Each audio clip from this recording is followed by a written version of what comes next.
Welcome to the Reed Flute. Find a comfortable position, take a slow, deep breath, and let the day gently fall away as we begin. The night opens gently in Balkh, where the palace of Ibrahim ibn Adam slept under a wide blue sky. The lamps in the courtyards had been lowered. The horses in the royal stables breathed into their straw. Beyond the walls, the poor quarter of the city had already gone dark, and farther still the fields lay flat and silver under stars. Inside the palace, Ibrahim rested on embroidered cushions, yet sleep would not come.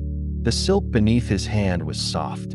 The bronze lamp beside him smelled faintly of oil and rose water. Servants had drawn the curtains against the night air, but no curtain could keep out the small ache that had been moving through him for many months. It was not hunger. His tables were full. It was not loneliness.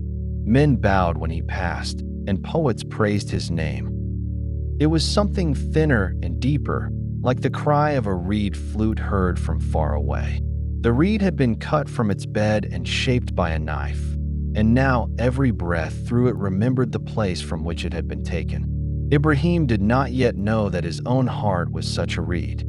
He only knew that the road inside him had begun to call, and he could not see where it went.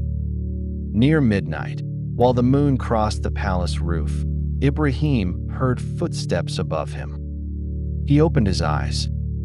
The sound came again, slow, careful, a heel on tile, a shuffle near the parapet, then another step, as if some traveler had lost his way and climbed into the sky by mistake.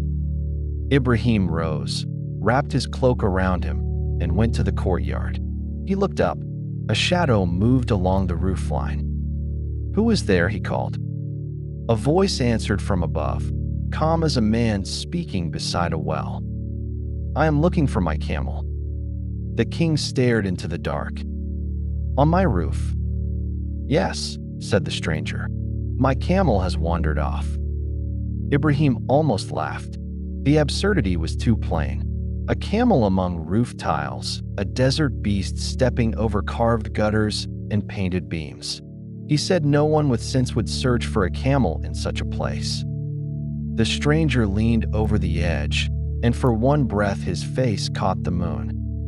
"And is it sensible," he asked, "to seek the beloved while sleeping on a throne?" The words did not strike like a sword. They entered like water under a door. No one else in the palace moved. The guards did not hear. The lamps did not flare. Yet the room of Ibrahim's life had changed. The cushions, the curtains, the polished brass, the guarded doors. All of them seemed suddenly like a roof where a man had been searching for a camel. Beautiful, high, and not the place. The stranger vanished before dawn. Ibrahim did not call the court together. He did not ask the astrologers for a lucky hour. He walked through the sleeping palace and touched the doorpost as one might touch the face of an old friend before leaving. Outside, the road lay pale under the stars. It gave him no map. It promised no comfort. It simply opened. By morning, the people of Balkh would say many things. Some would say the king had gone mad. Some would say he had become holy. Ibrahim himself carried no polished explanation. He had heard the reed cry within him, and the road had answered. A hidden road often begins as a sound no one else can hear. Tonight, let the unseen road breathe quietly beneath you.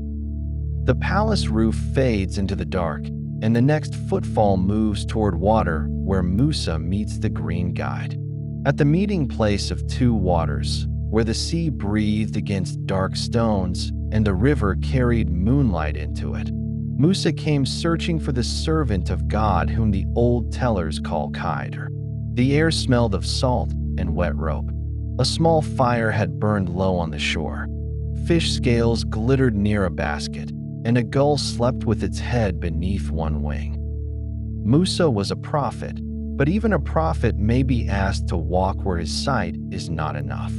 He had come with questions that burned quietly in him. Why does the road turn through loss? Why does a good plank break under a poor man's hand? Why does mercy sometimes arrive wearing the face of trouble? Khidr stood by the water as if he had been waiting since before dawn was invented. His cloak was plain. His eyes held distance. Musa asked to follow him and learn from what he had been shown. Khidr warned him that the journey would not be easy to bear. Musa promised patience. They began with a boat. Poor fishermen carried them across a stretch of water. Their boat was patched with tar. A frayed rope lay coiled near the mast. The men had little, but they received the travelers kindly. When they reached the far bank, Khidr took a tool and damaged one plank. Musa's heart rose at once. The act seemed cruel. Why hurt the boat of men who had given them passage? Khidr only reminded him of patience, and they walked on. Later, on a dusty road between low hills, a second event took place, so grave and hidden in decree that Musa could not carry it in silence. Again he cried out. Again Khidr reminded him that he had promised to travel before he understood. At sunset, they entered a town where no one would feed them. Doors closed. Faces turned away. The travelers slept hungry under the edge of a wall. In the morning, Khidr found a broken place in that wall and repaired it with his own hands. He set stones, smoothed mud, and worked until his fingers were white with dust. Musa could bear no more. For men who refused even bread, why give labor freely? Why mend what had not welcomed them? There, the road ended. Khidr turned to Musa and opened the hidden side of the journey. The boat had been damaged because a king downstream was seizing every sound vessel. The wound would save it for the poor fishermen. The hard event on the road belonged to a mercy Musa could not yet hold. The wall covered a treasure for orphaned children, and it had to stand until they were grown enough to receive what was theirs. Musa listened. The sea wind moved the edge of his cloak. Nothing he had seen changed. The plank had still been broken. The hunger in the town had still been real. The dust beneath Khidr's nails was still dust. But another road had appeared inside the road he thought he knew. He had walked through confusion as through night, and the night had not been empty. Khidr did not give him a rule to carry home and force over every sorrow. He gave him a taste of humility before the unseen. Some doors are closed because there is harm behind them. Some wounds are marks of protection. Some labor is done for children who are not yet tall enough to see over the wall. The water kept moving where the two had first met. Boats creaked on their ropes. Somewhere in the dark, fishermen would find their damaged vessels spared from a greater taking. Trust does not always mean liking the road. Sometimes it means walking softly until the hidden side is ready to speak. Tonight, may the parts not yet understood grow quiet enough to let you rest. The repaired wall holds its secret under moonlight, and beyond it a thirsty man listens for water below a tower of bricks. Rumi tells of a thirsty man who came at night to the edge of a garden wall. It was summer. The dust of the day still held heat, and the trees inside the garden gave off the dark smell of leaves and fruit. Beyond the wall ran a stream, clear and low, slipping over stones with the patient voice of water that has no need to hurry. The man had walked far. His sandals were split at the heel. His tongue felt thick in his mouth. He could hear the stream on the other side, but the wall was high, and he had no ladder. Moonlight touched the upper bricks. Below, the water spoke and spoke, as if calling from a room whose door had not yet been found. He tried to climb. The baked clay scraped his palms. Small pieces crumbled beneath his fingers. Twice he slipped down and stood again in the dust, breathing hard. The road behind him was empty. No gardener came with a key. No passerby carried a rope. At last, almost without thinking, the man loosened a brick from the wall and threw it over. The brick struck the water with a deep, cool sound. The thirsty man stopped. That sound entered him before the water did. It was not the drink he needed, but it was near enough to comfort the part of him that had begun to despair. He pulled another brick free and threw it. Again came the splash. Again the stream answered. He began to work slowly. One brick, then another. The wall did not fall all at once. It lowered by the size of a hand, then by the size of another hand. Dust covered his sleeves. Clay cut the skin near his thumb. The moon moved westward. Each brick he removed made the wall smaller, and each brick he threw gave him the sound of water. In that sound, his thirst learned patience. A man passing on the road heard the splashes and came near. "What are you doing?" he asked. "Why ruin the wall?" The thirsty man did not turn from his labor. He held another brick against his chest and smiled in the dark. "I received 2 kindnesses," he said. "The water speaks when the brick falls, and the wall becomes lower." The passerby had no answer to that. By dawn, the thirsty man had opened enough of the wall to climb through. He knelt beside the stream and drank. The water was cold. It smelled faintly of stone and roots. When he lifted his face, his beard shone with drops, and the ruined wall behind him no longer looked like failure. It looked like the road he had been given. There are nights when the heart hears water but cannot reach it. The work feels small. A brick loosened, a breath taken, one honest prayer spoken without sweetness. No gate opens, no voice explains the distance. Yet something answers. The sound of the stream comes closer. The wall lowers by a little. Rumi's thirsty man did not wait for certainty before beginning. He let each small act become both comfort and crossing. The road was not beside the obstacle. It was hidden inside the taking apart of it. When the drink finally came, perhaps he blessed even the height of the wall, because without it he might never have learned how lovingly water calls to thirst. Tonight, let one small brick be enough for the road under you.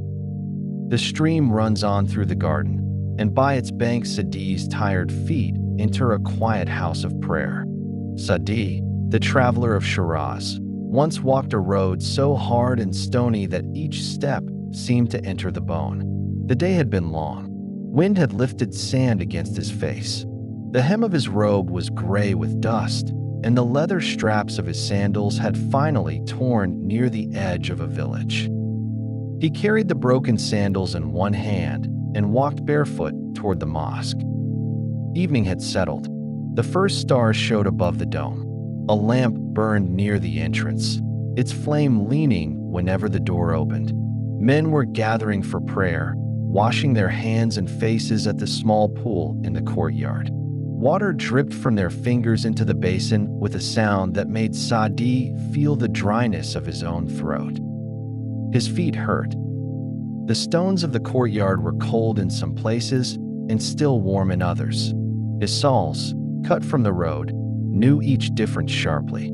He looked down at the broken sandals and felt complaint rise in him. A traveler may become noble in poetry, but on a hard road with bare feet, he is only a man whose feet ache. He thought of those who rode on fine mules, those who had servants to mend leather, those who slept under roofs before the night wind came. The prayer call folded through the village.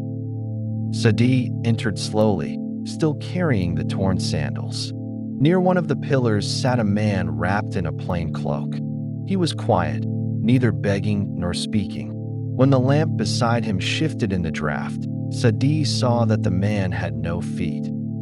He was seated with his hands resting on his knees, face turned toward the place of prayer. His expression held no display of cheerfulness. It was simply clear, like water in a cup after the dust has settled. When others stood, he remained seated. When others stepped forward and rose, he bowed as he could. Sadi stood still. The broken sandals in his hand became light. Nothing about the road behind him changed. His feet still hurt. The stones were still stones. He would still need to find someone to mend the straps, or walk carefully until he reached another town. But the complaint that had filled the whole room of his heart became smaller, not because it was false, but because it was not the whole truth. After prayer, Sadi sat near the man for a while. Neither spoke much. The lamp made a golden circle between them. Outside, someone tied a donkey near the wall. A child laughed, then was hushed by his mother. The village moved in its ordinary way. Sadi looked again at the sandals. A strip of leather, a few stitches, a road not yet finished. He had thought the lack of shoes meant the road had turned against him. Now it seemed the road was still carrying him, even through pain. His feet, wounded as they were still feet. They still answered the earth.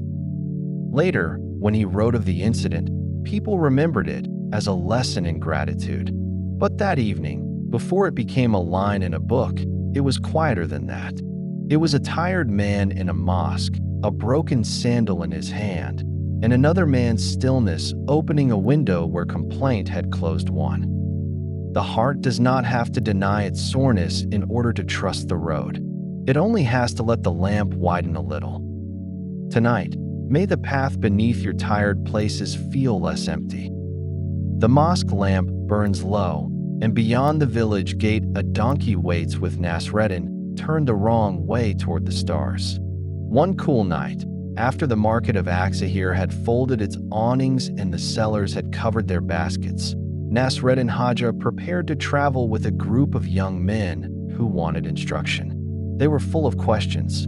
Their belts were tied neatly. Their turbans sat proudly on their heads. Each carried a small bundle, as if wisdom could be packed beside bread and figs. Nasreddin's donkey stood beside the gate, patient and gray, chewing at a rope. The moon had risen over the flat roofs. Dogs barked once and then lost interest. The road out of town ran between dark fields where the wheat was just beginning to move in the night breeze. It was a good road, but no one could see far. After a few bends, the moonlight broke into patches, and the path disappeared among low hills. The students waited for Nasreddin to mount. He climbed onto the donkey and sat facing backward. For a moment, no one spoke. The donkey flicked one ear.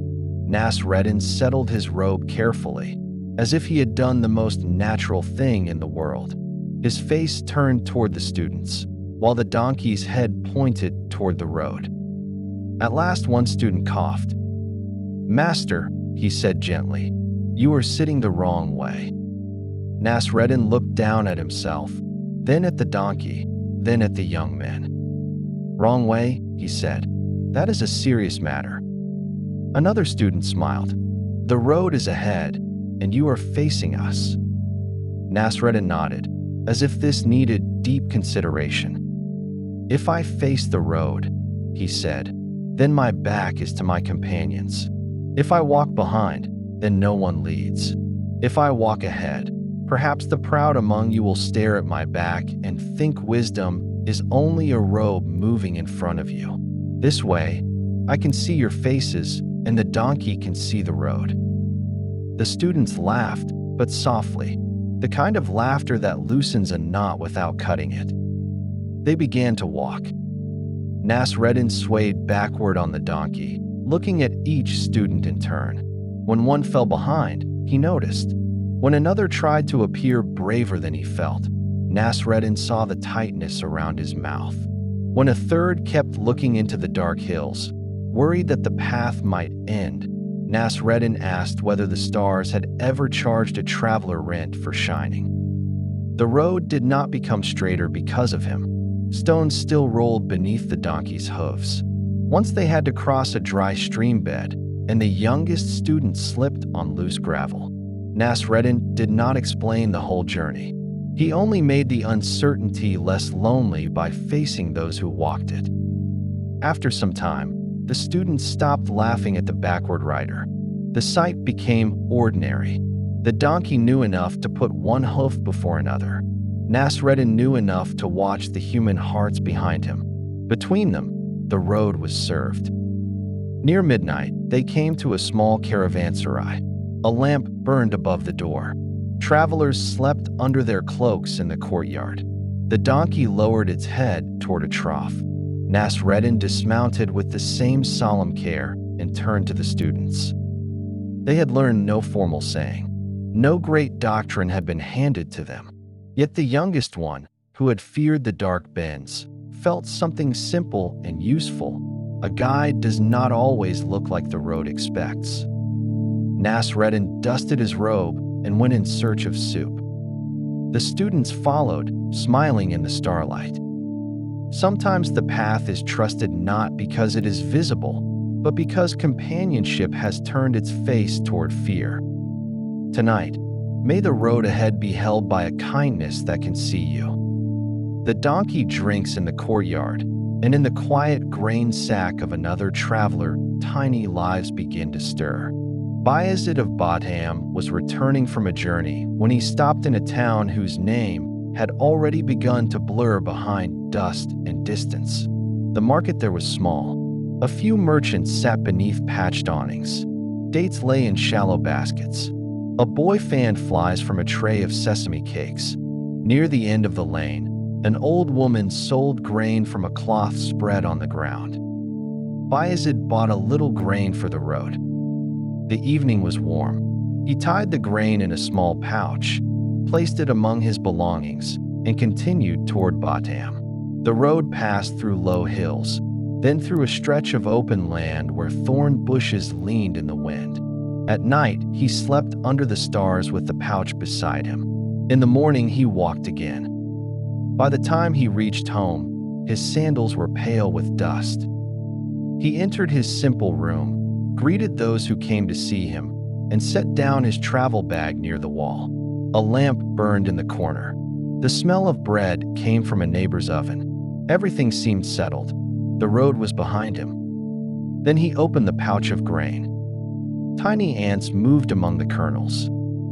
Bayazid leaned close. They were not from Batam. They had come from the market town, lifted unknowingly from their place, carried across hills and thorn ground in the dark. They hurried over the grain with the confusion of creatures whose world had been moved without their consent. A lesser man might have brushed them into the yard and thought no more of it. They were ants. The distance was long. The night was already gathering. Bayazid sat very still. He had spent years speaking of the beloved, but the beloved's care did not begin only with men who wore wool or saints whose names would be remembered. It moved through ants too, through their small tunnels, their hidden roads under a market cloth, their tiny knowledge of home. He tied the pouch again. Those near him asked where he was going.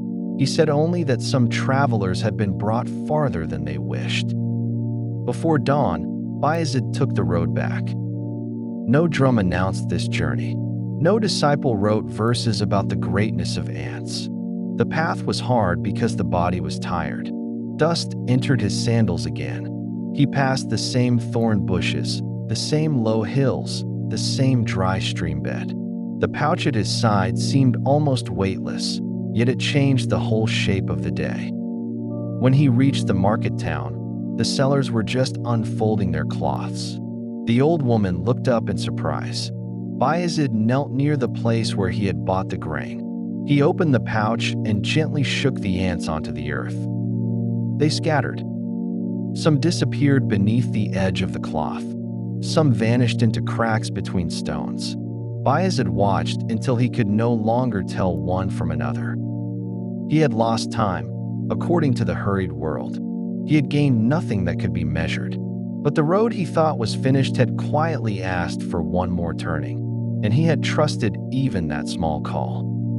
For a person lying awake before an uncertain path, this tale is tender because it does not make trust grand.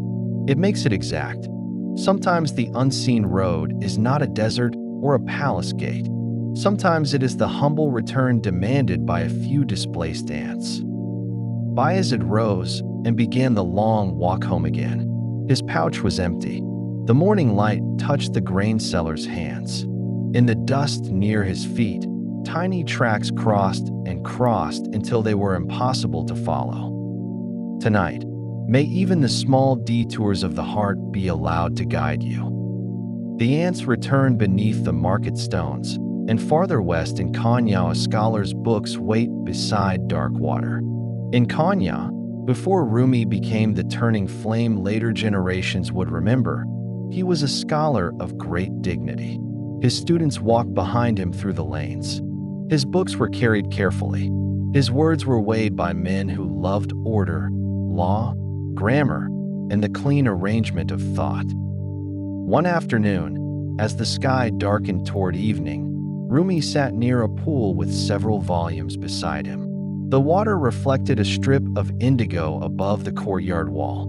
A fig tree leaned over one corner, dropping a leaf now and then onto the surface. Lamps had not yet been lit, but the city was already softening. The books beside Rumi held years of labor, margins crowded with notes, pages worn where his fingers had turned them many times. To a man whose road had been made of learning, these books were not only paper. They were bridges, maps, witnesses. Then Shams of Tabriz entered the courtyard. He looked like a traveler who had quarreled with sleep and dust and had won neither argument. His cloak was plain. His eyes unsettled the air around them. He came near Rumi and pointed at the books. "What are these?" Rumi, seeing a wandering dervish before him, answered with the quiet authority of a scholar. "This is knowledge you do not understand." Shams picked up the books and threw them into the pool. The students cried out. Rumi rose at once. The water closed over the pages. Ink, leather, years of attention, everything seemed lost in the black mirror of the pool. Rumi's face changed. A man can speak of surrender for many years, but the heart shows its true color when the thing it trusts is suddenly beneath water. Shams reached down and lifted the books out. They were dry. No ink had run. No page had swollen. The leather bindings were clean, as if they had never touched the pool. Rumi stared. Shams held them out and said, with the same plainness, that this was knowledge Rumi did not understand. The courtyard grew quiet. Even the students, who had been ready to defend their master's honor, fell silent. The fig leaf on the water turned slowly. Somewhere beyond the wall, a vendor called the last of his evening goods, and the city went on being a city. But for Rumi, the road had bent. The books were not despised. They had been returned. Yet their place had shifted. They were no longer the whole bridge. There was a knowing that could not be stored between covers, a fire that could not be arranged in margins, a companionship that would lead him through bewilderment before it led him into song. He had thought the path ahead would continue as the path behind had been. Study, teaching, honor, students, careful speech. Shams did not give him a new map. He threw the map into water and returned it dry, so Rumi could see that the road was not made safe by clinging to paper. In the evenings that followed, Kanya would hear footsteps, arguments, silence, poetry beginning like sparks in a closed room. Rumi would lose the certainty of his old shape.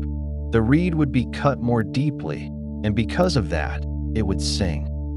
Many roads begin when what guided a person is taken, then returned in a form that no longer allows possession. Tonight, may what slips from your hands return as a quieter trust in you. The pool holds the fig leaf and the stars, and in Basra a poor room fills with the smell of warm bread. In Basra, where the night wind carried salt from the marshes and dust from the road, Rabia lived in a room so plain that the shadows seemed to own more than she did. A reed mat lay near one wall. A cracked water jar stood by the door. When visitors came, they brought with them the noise of the city on their robes, and when they left, the silence closed again like a hand. One evening, two old companions came to see her. Some tellers named Hassan among them, and some named Malik, men known for prayer and learning. They found Rabia weak from fasting, but clear-eyed. A small lamp burned between them. On a cloth nearby lay 2 flat loaves. The guests had walked far. Their faces showed hunger, though they tried to hide it. Rabia saw. She motioned toward the bread. Before they could eat, a beggar knocked at the door. His voice was low. He asked for something in the name of God. Rabia took the 2 loaves and gave them to him. The guests watched the bread leave the room. The cloth was empty now. The lamp flickered. Outside, the beggar's footsteps faded into the lane.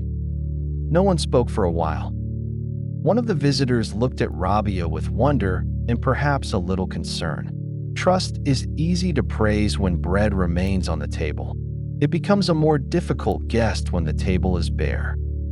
After some time, a maid came from a neighboring house carrying a covered tray. She said her mistress had sent bread for Rabia. When the cloth was lifted, there were 18 loaves. Rabia counted them. Then she covered the tray again and told the maid to take it back. The guests were startled. 18 loaves seemed more than enough for a poor room that had given away 2. Rabia sat quietly by the lamp. She said the gift was not complete. The maid, confused and embarrassed, returned to the house. A little later, she came back with the same tray, and this time there were 20 loaves. She confessed that 2 had been held back. Rabia accepted the bread and placed it before the guests. It would be easy to make this tale into arithmetic, as if the unseen road were a merchant keeping accounts. Rabia was not bargaining with heaven. She was not testing the poor man at the door. She was living from a place where fear had less authority over her hand. The first road in the story was the road of the beggar, a hungry man moving through Basra by night. The second was the hidden road by which bread came from another house. The third was inside the guests themselves, who watched the empty cloth and learned how quickly the mind begins to calculate loss. Rabia's room did not become rich. The cracked jar remained cracked. The reed mat remained thin. By morning, the loaves would be eaten, shared, or stale. Yet for that evening, everyone present saw that the path of provision was wider than the doorway they could see. After the meal, the visitors sat with Rabia in quiet. The lamp burned lower. Breadcrumbs lay on the cloth like small pale stones. Outside, the lanes of Basra cooled under the stars. A road that cannot be seen may still be carrying bread, breath, and the next small mercy toward the door. Tonight, may the empty cloth inside you not be mistaken for the end. The last crumbs rest in lamplight, and through the lanes of Baghdad a boy carries a flame cupped against the wind. Junayd of Baghdad once walked through the city after evening prayer, when the shops had closed and the alleys were filled with small domestic sounds. A woman shook a rug from an upper window. A baker covered the mouth of his oven with a clay lid. Somewhere behind a wooden door, a reed flute practiced one phrase again and again, never quite finishing it. The tigress moved beyond the houses, unseen but present. Junayd was young enough, then that question still rose in him with heat. He had studied with masters, watched his own thoughts carefully, and tasted silence in long vigils. Yet the road inward often becomes stranger the farther one walks. What is the beginning of a thing? Where does a breath go when it leaves? How can a path be trusted when both its first step and its last step are hidden? As he turned into a narrow lane, he saw a boy carrying a clay lamp. The child held it with both hands. The flame inside leaned and straightened, guarded by a small circle of glass. Gold light touched the boy's chin and the edge of his sleeve. His bare feet made almost no sound on the stones. Junayd paused. Perhaps he wished to test the child. Perhaps the question came from the sincere bewilderment of the hour. He pointed to the lamp and asked where the flame had come from. The boy looked at him. He did not seem frightened by the famous young scholar standing before him. He did not hurry to give an answer that would please an elder. He lifted the lamp near his face, considered the small burning tongue within it, and then, very gently, blew it out. The lane became darker. Only the stars above the rooftops remained, and a faint red thread on the lamp wick. The boy asked Junayd where the flame had gone. Junayd stood silent. No book opened in his mind. No polished answer rose. The question he had sent out had returned by another road, carrying its own lantern and its own darkness. He had asked about the unseen beginning. The child had placed before him the unseen ending. Between the two was the brief shining. The boy, having finished his reply, continued down the lane with the extinguished lamp. Perhaps he would relight it at another house. Perhaps his mother would scold him for letting the wind take it. Perhaps he would forget the whole exchange before sleep. Children often carry wisdom lightly because they do not yet know how to build a throne for it. Junayd remained where he was. The darkness around him no longer felt empty. It felt full of arrivals and departures too subtle for the eye. A flame appears. A flame vanishes. The road between is visible only while it burns. So much of a life is like that. A voice, a friendship, a grief, a chance meeting in an alley, the warmth of a hand that will not stay in the hand forever. He walked home more slowly. The city did not explain itself.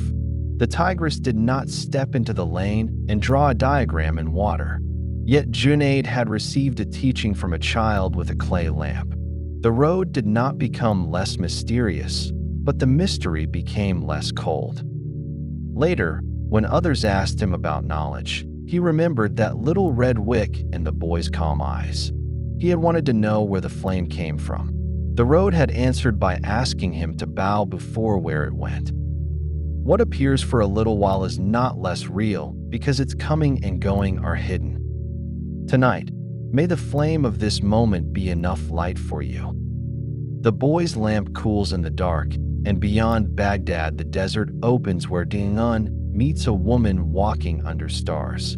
Dhl of Egypt was traveling one night along a desert road where the sand seemed to drink even the sound of footsteps. The moon had not yet risen. Stars filled the sky so thickly that the darkness looked woven with small openings of light. His water skin hung at his side, half full. His staff tapped the earth with a slow, dry rhythm. He had spent many years among seekers, sailors, scholars, and hermits. He knew the taste of solitude. He knew the danger of pride disguised as trust. Still, even he felt the desert's vastness pressing against the ribs. No village lamp showed ahead. No palm grove marked a well. The road was a pale memory beneath his feet. Near the last hour before midnight, he saw a figure walking alone. At first he thought it was a trick of starlight. Then the shape came clearer, an old woman wrapped in a dark cloak, moving with steady steps through the open sand. She carried no visible bundle.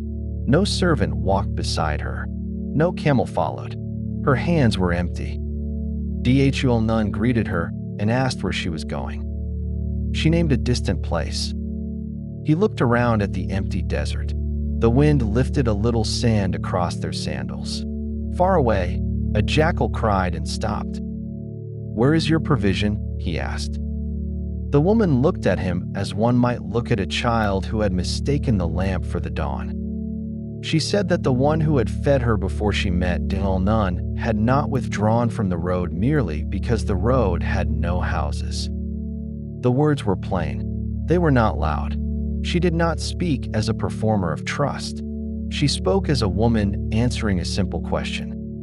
Dhl felt the staff in his hand, the water skin against his side, the careful habits by which even holy travelers protect themselves.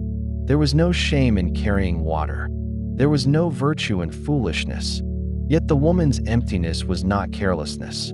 It was a different kind of being carried. They walked together for a while. She did not ask him to throw away his water skin. He did not ask her to take it. The stars moved over them slowly. Their footprints formed and softened behind them. When the moon finally rose, the sand became a field of dim silver, and the road could be seen again for a short distance. Near a low ridge, they found a hollow where travelers had sometimes rested. A little moisture had gathered under a stone after the rare rain. The woman knelt, touched it with her fingers, and smiled as if greeting an old friend. Dhul Nun shared dates from his pouch. She accepted one, broke it in half, and returned half to him. Before dawn, their paths parted. Dhul Nun watched her dark cloak move into the distance until it became one more shadow among shadows. He did not know how her journey ended. The tale does not keep her like a jewel in a case. It lets her continue walking. What remained with him was not the command to abandon preparation. It was the sight of a heart that did not confuse emptiness with abandonment. She had no visible provision, but she was not without a road. Somewhere inside the traveler, the desert grew less silent. It still held danger. It still required care. But now, beneath the care, another trust breathed. Tonight, may the wide places around you feel watched over as you sleep. The woman's footprints soften in moonlit sand, and far away a palace chamber fills with the glow of a single jewel. In the court of Sultan Mahmud, where carpets softened every step and lamps burned in niches of carved stone, there was once a jewel so clear that men lowered their voices when it was brought into the hall. It lay on a silk cloth like a captured star. Gold light passed through it and scattered on the faces of the courtiers. Mahmud sat on his throne, watching them. Beside him stood Ayaz, his servant and beloved companion, plain in dress, steady in gaze. Many men at court envied him. They could not understand why the Sultan trusted one who wore no great family name like armor. Ayaz had walked a road they could not see, a road made not of rank but of nearness. That night, Mahmud lifted the jewel and called one of his ministers. He placed the stone in the minister's hands and asked its worth. The minister bowed. He spoke of caravans, estates, horses, treasure rooms. The jewel, he said, was beyond price. Mahmud nodded. "Break it," he said. The minister's hands froze. The court went still. A lamp hissed softly in its oil. To break such a jewel seemed madness. It would be an insult to wealth, beauty, and the Sultan's own treasure. The minister bowed lower and returned the stone unharmed. He praised the Sultan's generosity. He praised the jewel. He praised caution until the air itself seemed tired of praise. Mahmud called another courtier.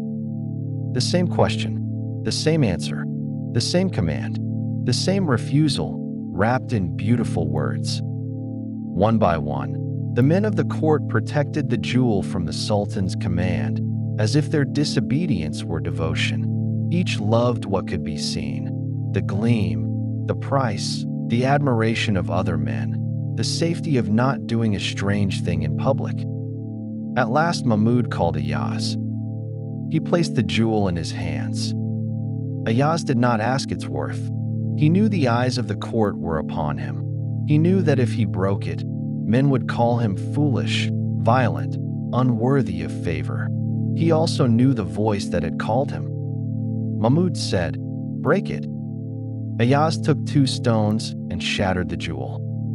The sound was small, almost delicate. A crack, then another. The captured star became bright fragments on the silk cloth. The court burst into protest. Men cried that a treasure had been ruined. Some covered their mouths. Some looked toward the Sultan, expecting anger. Mahmud looked at Ayaz. "Why did you break what they all preserved?" he asked. Ayaz bowed his head. He said the jewel was precious, but the Sultan's word was more precious. If he had kept the stone and broken trust, what would he have saved? The court had no answer. In the lamplight, the fragments still shone. Broken, they were beautiful in another way, but no longer powerful over the room. Their spell had ended. The courtiers saw that they had bowed to the visible treasure while claiming to serve the unseen bond. This tale can trouble the cautious heart, because the road sometimes asks for a thing that reputation cannot approve. Not every breaking is wisdom. Not every strange command is from love. Yet Ayaz's story speaks of the moment when a person knows, quietly and deeply, that clinging to the glittering thing would betray the living call. The road ahead may ask for a jewel of certainty, pride, or approval to be set down in pieces. Tonight, may what must break become lighter in your hands. The jewel fragments rest like fallen stars, and above the eastern mountains Attar's birds gather before the longest flight. Near the edge of dawn, in the old poem of Attar, the birds of the world gathered in a valley washed with starlight. The hoopoe stood among them with a crest like a little flame. Around her crowded nightingale, parrot, duck, falcon, sparrow, peacock, and many others, each restless in its own way. They had heard that there was a king of birds, the Simurgh, hidden beyond mountains no wing had measured. Some longed for that king. Some feared the journey. Some preferred their cages, their gardens, their puddles, their songs, their proud perches. The nightingale loved the rose and did not want to leave it. The duck trusted water more than sky. The falcon remembered the wrist of kings. Each bird held a reason that felt like truth. The hoopoe listened. She did not shame them for fear. A wing trembles before distance because it knows the cost of air. But she told them that a bird was not made only to circle the branch it already knew. The road to the Simurgh could not be seen from the valley, yet the ache in them was already part of that road. So they rose. The first sound was not heroic. It was wings striking one another, feathers shaken, cries of confusion in the cold air. Then the flock found height. Beneath them the valley became a dark bowl. The stars seemed nearer, though they gave no map. They crossed deserts where the heat by day made the horizon swim and the cold by night entered the bones. They crossed seas where no tree offered rest. They passed through valleys of seeking, love, bewilderment, poverty, and silence, though the poem names them more beautifully than any tongue can hold before sleep. Along the way, many birds turned back. Some were lost in storms. Some settled for small comforts that looked like arrival. Some forgot why they had flown at all. The road grew thinner. Those who remained no longer looked like the bright crowd that had started. Their feathers were torn. Their songs had changed. The nightingale's longing had widened beyond one rose. The falcon's pride had been worn down by wind. The birds flew not because the palace of the Simurgh was visible, but because turning back had become smaller than the ache that called them onward. At last, only 30 birds arrived. They reached a place beyond ordinary geography, a court with no guards, a threshold without a door. Exhausted, hollowed by the road, they waited for the king they had crossed the world to find. No great bird appeared. Instead, a light opened before them, clear as water and fierce as mercy. In it, the 30 birds saw themselves, not as they had been in the valley, full of excuses and small possessions, but as the road had made them, emptied, joined, transparent to what they sought. The Simurgh they had searched for was not elsewhere in the way they had imagined. The name itself held a secret. 30 birds, Si-Murgh, seeing at last that the journey had burned away the distance between seeker and sought. They had trusted a road they could not see, and the road had become the mirror. Attar does not make this ending easy. The birds did not simply discover that nothing mattered. Every wingbeat mattered. Every loss mattered. The deserts, seas, fears, and torn feathers were not mistakes on the way to the truth. They were the way the truth became visible. As dawn touched the far mountains, the birds grew silent. No one asked to go back and explain the path to those still arguing in the valley. How could a desert be folded into a sentence? How could the cry of the reed be described to one who has never felt the knife? The reed flute sings because it has been separated. The birds fly because the hidden king calls from within their own longing. The road is dark only to the eye. To the ache itself, it has always been homeward. Tonight, may the unseen destination draw you gently into rest. The reed flute lowers its song into dawn, and the road disappears into light. Thank you for spending this hour with the reed flute. If this brought you a moment of peace, consider subscribing. Rest well and sleep deeply.